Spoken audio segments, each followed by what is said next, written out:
Only 8 ounces should do the trick. To give our sushi bake its creamy texture, we'll add in half a cup of mayonnaise and 8 ounces of cream cheese. Now, for the unique taste, we need furikake seasoning, about 2 tablespoons. And of course, we can't forget our nori sheets. You'll need about 20 of these. With all these ingredients, you are set to create a culinary masterpiece. The first step is to prepare the sushi rice layer. It's not as daunting as it may sound, I promise. We begin with rinsing the rice. A gentle rinse under cold water will do until the water runs clear. This helps to remove the excess starch. Now let's cook the rice. Remember, for sushi we want a slightly sticky texture, so don't overdo it. Once our rice is perfectly cooked, we'll infuse it with sushi vinegar.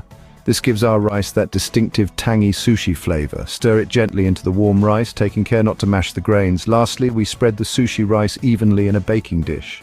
A flat, even layer is key here for a balanced bake, and voila! Your sushi rice layer is ready. Next up, assemble the crab and cream cheese layer. This is where we add a bit of luxury to our sushi bake.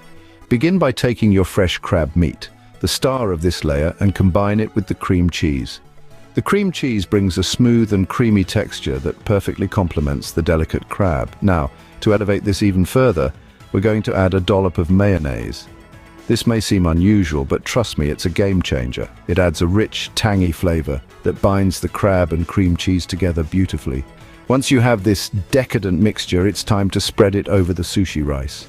Now here's the secret. You want to ensure it's spread evenly. This guarantees that every bite you take will have an equal amount of crab and cream cheese goodness.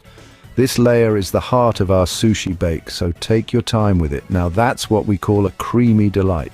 It's now time to bake your creation. Slide the casserole dish into a preheated oven set at 375 degrees Fahrenheit. This is the ideal temperature to get all the flavors mingling and the cream cheese melting perfectly. Let it bake for about 20 minutes or until you see the top getting a lovely golden hue. Once it's baked to perfection, remove it from the oven and let it cool slightly.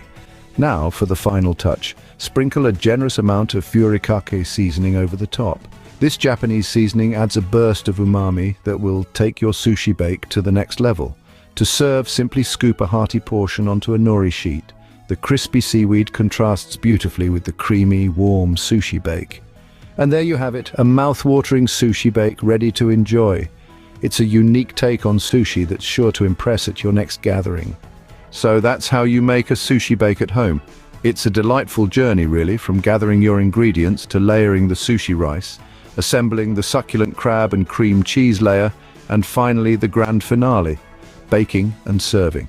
Each step in this process is as important as the last, and they all come together to create this gastronomic